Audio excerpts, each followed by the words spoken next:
ஹரியும் சிவனும் ஒண்ணு, அறியாதவர் வாயில் மண்ணு என்பது என் வாக்கல்ல, எளியோர் வாக்கு. ஹரியும் சிவனும் ஒன்று என்பதை பாமர விளக்கமாக இல்லாமல் படித்தவர் விளக்கமாக சொல்லுங்கள் பார்ப்போம்.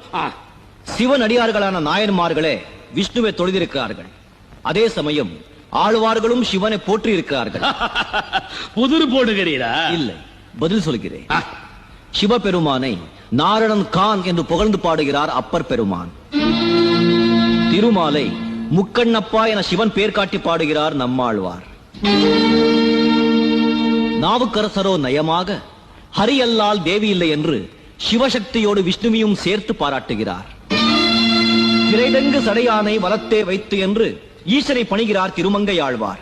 இப்படி நாயன்மார்களும் ஆழ்வார்களுமே ஹரி வேறு ஹரன் வேறு என்று பேதம் பார்க்காத போது நமக்குள் இந்த வாதம் தேவைதானா? ஹரியும் சிவனும் ஒன்று என்றால் சிவனுக்கு தனி கோயில், விஷ்ணுவுக்கு தனி கோயில் இருப்பதன் காரணம் காட்சி ஒன்றாக இருக்கும் போது அதை பார்க்க கண்கள் இரண்டாக இருப்பதின் நோக்கம் ஒரு கண் போதாதா? மக்களை காக்க